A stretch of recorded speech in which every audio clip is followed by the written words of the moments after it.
Moto fam, what in the heck is going on? It is Thursday.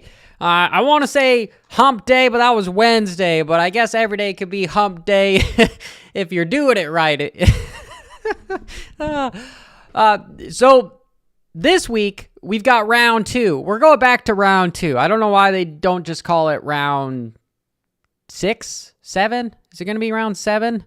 God, I'm so confused by the numbers now. But these boys are going across country from Florida back to California. That is a huge, huge swing. And a lot of the truck drivers and teams are a little upset just because it costs a lot of money to do that. You know, Club MX, I was reading their press release that I get, and they've hired an extra driver just because of the added miles to go from Florida to now California. I'm stoked that we're doing racing. I'm glad that they had rescheduled it. It's a bummer, the distance there. So I guess if I'm going to bitch about something, I'm going to bitch about it. I've got some riders coming on the show tomorrow for the live stream, and I'm guessing one of them isn't racing because of this very thing, is that you're trying to get your ass across country and driving by yourself is damn near impossible. So normally in these live streams, I talk about some of the moto news, and there hasn't been a whole lot going on right now besides some of the fiasco stuff with Jason Anderson. I wouldn't even call it a fiasco, more or less like a just slap on the wrist. There's no real repercussion going on. I will talk a little bit about that. And normally I do a crash analysis breakdown video. And I've been incredibly busy, as everyone else is incredibly busy, right? I'm not the one sitting here saying, no, I'm not saying any of that shit.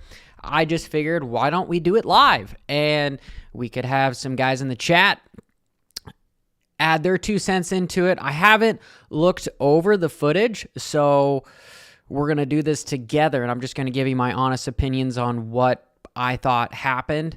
And you've got a lot of variables in play when it comes to motorcycles crashing, because there's internals, there's physics, there's, with inertia, blah, blah, blah, or your weight's off, and it could just be rider error as well. So, I've got a comment that is held for review. Oh, no, we'll show it. Same old shit. This is unfiltered, right? That is what we do on this show. It is unfiltered.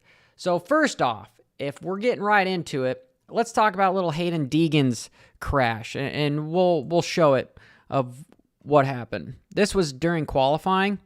Boom. Hits the basically pylon in qualifying. That looks like something I would do. Like, oh shit, I don't want to jump the triple, so I'm just going to jump off the side of the track, but I'm going to hit the tough block anyway. The kid won his heat race, and I was impressed. But as I've said in my other videos, am I surprised? No, I'm not surprised. Why am I not surprised? Well, I kind of have a feeling that the East Coast doesn't have as fast of riders as the West Coast. I'm going to be super pumped for the East-West shootouts, because we'll be able to see. I know with Club MX, with Enzo Lopes, Nicoletti, and Jeremy Martin, a lot of those guys have got some beef going where they're trying to see who's the fastest on the team, because everyone thinks it's Lopes, but his finishes aren't really showing what's up to par. And why do I say that Deegan, I wasn't surprised? Well, A, he's on the fastest motorcycle with Star. And if the rumors were true with him being the fastest in practice, well, he could go out there and win a 7-lap race, right? Absolutely. But let's get into the crash analysis of what I see. On this guy, you can't really see much from the overview camera because the position cylinder is what I'm going to call it, is in the way to really see what is going on with that bike. But this is telling me something went on and he decided that he's turning left. As Travis Pastrana on his foam pit, he's got that no turn right. Well, there's a no left turn here. and there's no turn signals. So there's some other videos on the internet that are from cell phones, which again is why I'm like, man, Feld and them are having a hard time with trying to keep people from filming stuff, even getting into the stadium. I know they won't let me have a big camera, but you can still have a cell phone, and the cell phones these days are damn near high expensive cameras. But here's another angle of it, and we can see Deegan being a little flustered how he got off the track. Now he's coming back on. I guess let's just watch it. Boom. That looks like a weight issue to me. If I'm just reacting to this, looks like his weight was off. So he's getting back on the track. You can see he's doing good with the body positioning. You've got, it's hard to tell, but he's sort of weighting the outside peg and his elbows are up. Kid is good with technique. And so if I'm zooming back out, here we go. Let me zoom back out just a little bit more. All right, go slow by slow. Zoom in here so the frame can go slower. All right, what's happening? It's hard to tell if that front wheel is off the ground right now or if it's on the ground, but the frame rate is slow, so it's not very in focus. However, I feel as his weight is off. The ass end is a little bit more sideways. He's not straight when he's landing here. And yeah, that one's tough. It's almost like he was back, his ass end was out, and then it just slid and pushed him to the left, and that's all she wrote. Personally, I think this was just lack of focus and too much gas, and that ass end slipped on him and pushed the opposite direction. But you could almost look as if, is that front wheel on the ground? You can't really tell if it's on the ground. That's a tough one. I want to see what you guys think. Oh, some of you guys are talking about Barcia taking out Wilson. Yeah, there's some more stuff floating on there with those guys.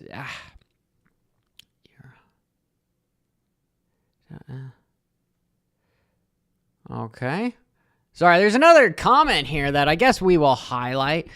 You were full of hate and shit. What a complete jerk you are. Is this all you could find? You are a knob. Ouch. Truthfully, I'm going to have to disagree with you as far as if I'm full of shit. I took a giant-ass dump this morning thanks to some fiber gummies that I have.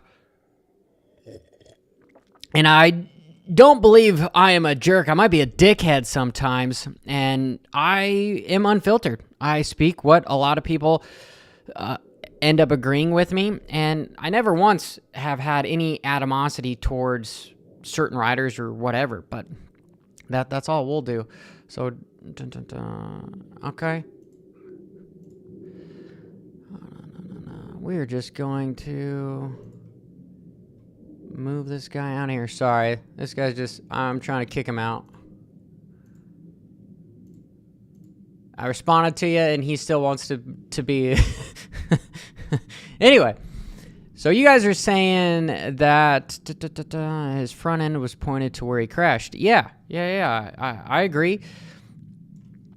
Max is saying that his front end is pointed to where he ended up. Yeah, so he gets on the gas, and instantly that front wheel's pointed, and he goes straight for off the track. And from here, it looks like he slipped because now his body is all off, and he's not slamming on the brakes or anything. It moved his body language on the motorcycle to where he couldn't adjust fast enough and ends up going off the track. But, man, another gnarly crash. Nice tuck and roll, though, to roll that out. Probably knocked the wind out of him. And, dude, the kid is incredibly flashy, and he might... I suspect he's going to get on the podium in the next few races. Just that is my prediction for Deegan. If he can calm down a little bit, all he needs to do is just calm down a little bit because he knows how to start and he knows how to put down good laps. So, and, oh, this next one. So, this is Chase's crash. We'll go over Chase's crash. If you guys saw what I was talking about over my recap, is because it was raining and the ruts were getting deeper, these riders weren't going around the full corner. They started to go lower and lower and lower. And so you can go faster around a bowl corner if you're railing the top, and then you could seat bounce. You just have more surface area to roll and then accelerate, where if you're just trying to turn, you're slowing down more, and then you're trying to accelerate from a lower speed. If you're rolling the outside berm, because a lot of these riders, they won't let off.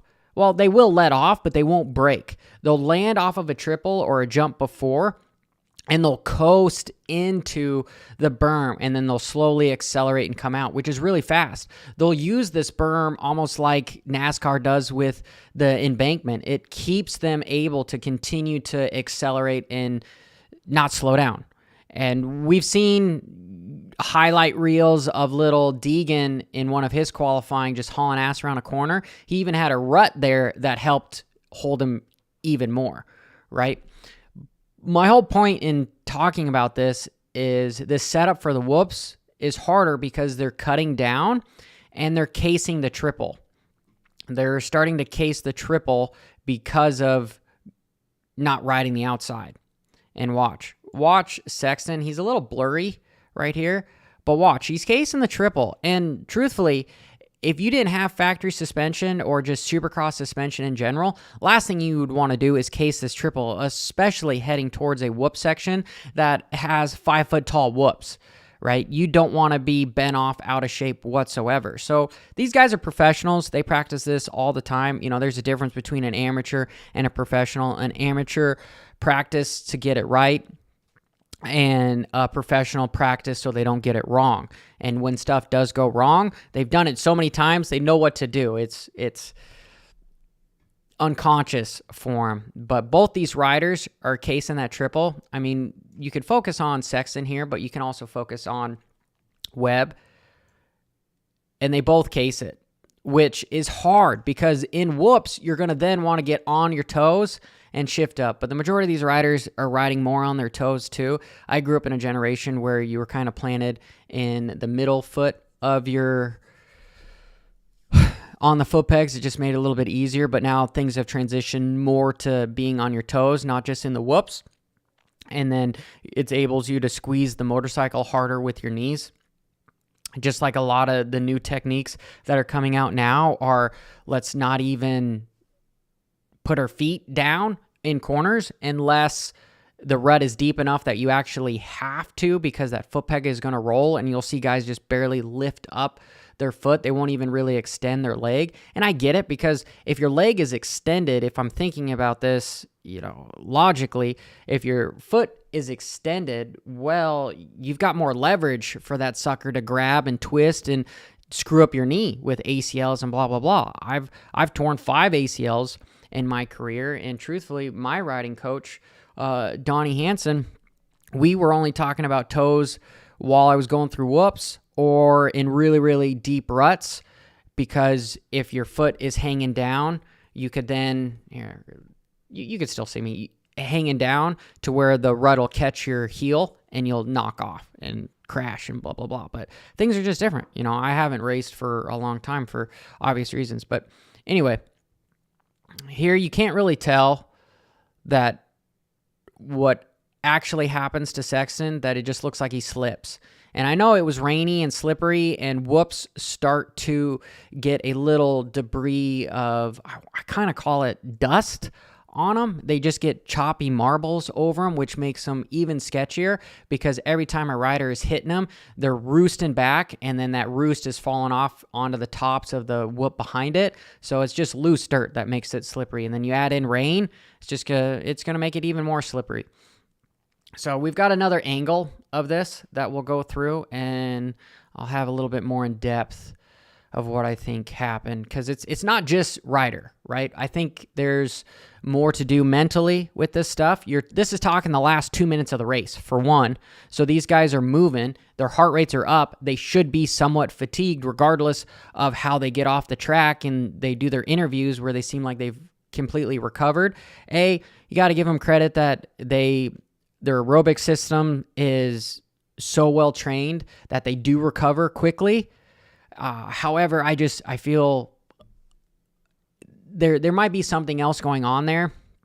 Why they're not just so sweating like, oh my God, I left everything on the track, because they didn't, because they were riding well with inside their means. But you got to give credit where credit is due. Again, these guys are top tier professionals that are able to ride a track that nobody would want to ride, especially this late into a race. So this track is fucked, is with choppy holes in the whoops. Whoops are horrible. My friend, I can still hit a set of clean whoops as long as they're clean. They can be fairly big, but if they're clean, they're easier to go through because they're nice and round. As whoops get ridden more and more, they start getting sharper and sharper. And as things get sharper, guys start jumping through them because they actually have a lip to do it. And there's a bigger gap between them. That's why you won't see guys literally go out there and start jumping brand new whoops. It's because they're nice and round. They'll go in there and they'll endo. However, as they get sharper and sharper, if you do miss a whoop, then you're going to see people get kicked and endo as well through them, because you don't want to miss that. But my point is, as they get more and more ridden, there's more and more holes and little curbs in them. And there gets to be a V, which is typically a faster line through the whoops, is when there's a V, because it's just ridden down.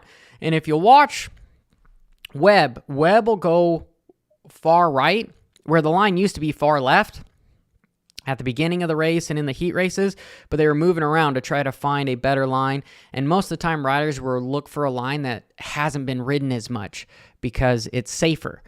And Sexton decides to go straight down the middle into that V. Well, that V has all sorts of weird curbs to it, right?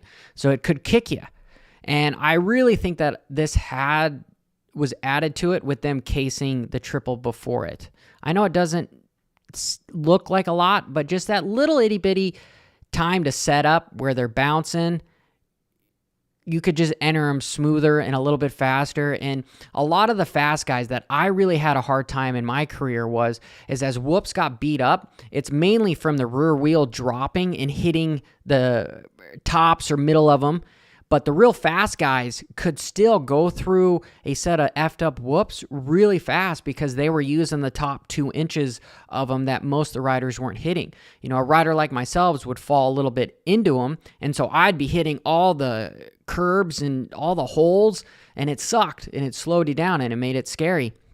But the super, super fast guys could just ride on above all of those little holes. But these guys are making holes above those, so we'll just continue this. And first, let me just do it in normal speed. Boom. If he would have stayed in the V, he would have been fine.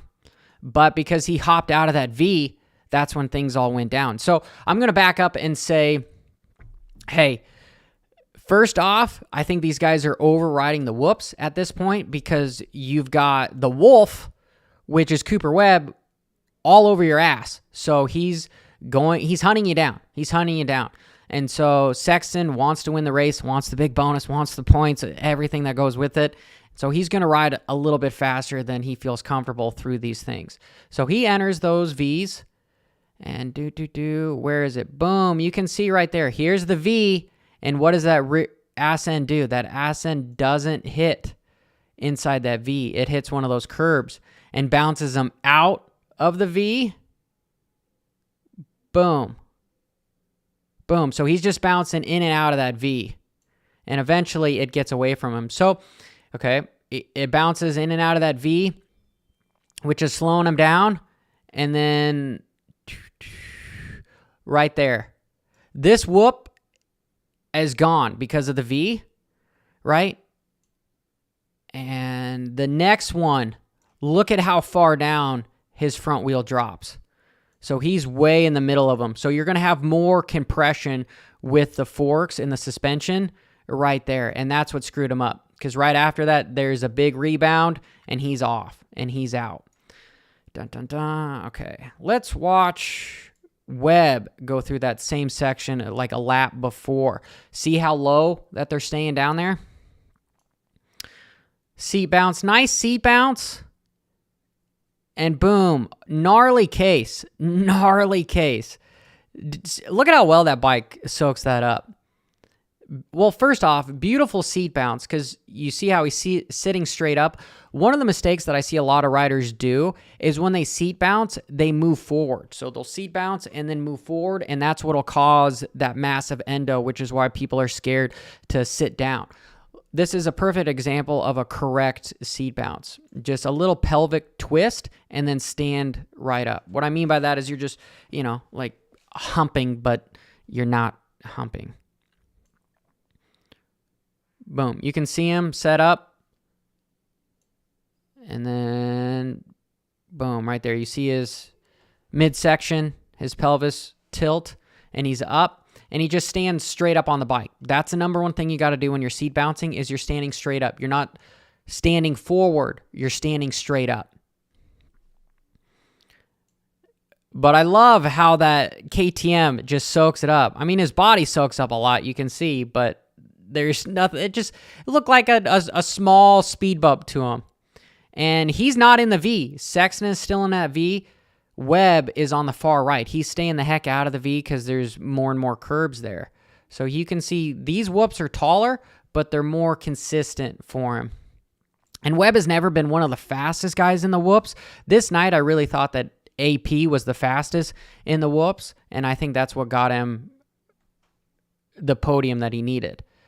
But this, he is hitting some curbs. I think just the terrain, it being slippery, and like I said, with that added silt on top of the whoops, made it to where these guys, okay, my program's being weird, were moving back and forth. So yeah, he almost lost this here. Boom, boom. And you can see what happens to him too. That front wheel drops even further and kicks back. I don't know how he saved it. I do not know how he saved it. But that save right there was what made him win the race because he should have been on the ground. That should have been a crash. Yeah, I'm not even commenting on that. I have no idea how he did that. I have absolutely no idea how he did that. So now moving on to the big deal that happened with Barcia and Anderson. You've got Barcia down here and you've got Anderson. This was lap 1 where I get things need to be aggressive the first couple laps because you're trying to move forward and you can't let these guys get away. I don't think that this was considered really a takeout. He's already got this set up. And Barcia is setting up to go around the full bowl corner on the outside and just step on, step off. And Anderson is going in there with intent to just stop him. The problem with this scenario is you've got an effing football field of a straightaway beforehand that he could have thought like, hey, when I slam on the brakes, I'm going to slide into somebody. The speed is too fast here. If this was any part of the track, they wouldn't have taken each other out. Anderson wouldn't have taken them both out. And Anderson could have made a block pass fairly clean. But because of just the added speed, I think was the one notable variable that made them both go down. So with that being said, we'll watch it. And he goes in there. Barcia knows the line is taken away. And Anderson doesn't have anywhere else to go because of, again, just trying to slide. Like, he's on the brakes. He's on the brakes from here, and they're just can't go anywhere. And Anderson went in there way too hot to where he needed somebody as a berm to save him. Because his line, he's going off the track. There's no way he can slow down enough to actually make that right-hand corner. And boom. Then you've got Barcia, who's already off onto the tough blocks, and he's leaning on your SOL, unless you're 3 times as heavy as the other rider, which normally isn't the deal. Dun, dun, dun. So again, I don't really believe that this was a takeout planned. It just happened to be that he was a little bit more aggressive towards somebody that he knew it was Barcia, that he knew he was needing to be aggressive with. But the repercussions that happen after this, yeah, they have a Twitter beef and blah, blah, blah. Let me go over that. So I've said this before, but this whole Jason Anderson overly aggressive riding, I'm going, okay, if you're going to make it seem as with what's happened in the past, you're trying to stop it for this year. My one thing that I cannot get answered, right? And you guys are my witness on this show. We've got a new series that's called Super Motocross. These rules should transfer over because what does this say? I think you guys can see it on my screen. Written 6-month probation. 6-month probation. That's going to get you through August. And the conversations that I've had with the main powers of the sport is Supercross and motocross is different. And what violations happen in Supercross don't roll over to motocross. Well, the caveat to this now is you've got literally a series that is paying big bonuses at the end of the year. So rules should go over. It should. If this rider's on probation, it shouldn't just be through the end of Supercross. It should be literally almost through the end of motocross as well. And if they don't notice this loophole, you give the rider 3 months probation. So it gets him through May, and then he's free to go. You treat it like something else. Who cares? I've talked a little bit about this with the World Supercross, with the whole Vince Freeze trying to kill his teammate, Brayton, for a world championship. You know, his stigma goes with him, and it's going to go with a rider like Anderson or Barcia in a motocross. You know, you don't all of a sudden go from an aggressive rider to not an aggressive rider, but there's rules that state that what you are doing isn't... you can't be held accountable for something you did in a different class. This, I still cannot get a direct answer from people.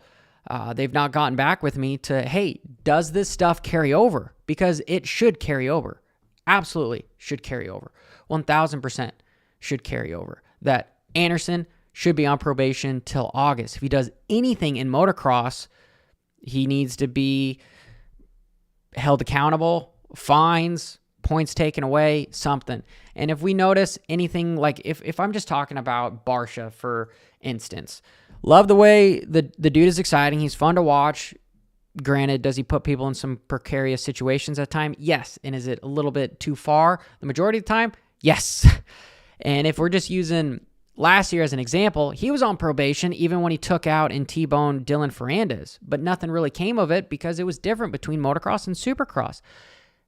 Now, Super Motocross should be the same series. You're trying to treat it as like a one big elite series. These rules should stay over. So pay attention to that. We'll see if anything else happens and if anybody will comment and get back with me about the rules on this, because this is something that nobody is talking about, is those infractions right there. So, guys, we did the track analysis. I went over some of the probations, which I think is silly. There's I don't think anything is going to come of it. But let me go through a little bit of messages and make sure you stick around for tomorrow's show. I've got 2 privateers lined up with Cooksey and Coach Rob Beams. It'll be a shit show for sure. So tomorrow, noon Pacific time, depending upon where you live, we'll be talking about the race in Oakland. We'll be talking about maybe some of this stuff. I'm going to try to shut the F up and let these guys talk because I really want to hear a perspective from the privateers that are making main events and are almost on the cups of doing it as well. But here, some of the comments here. Okay, so my comments are not updated.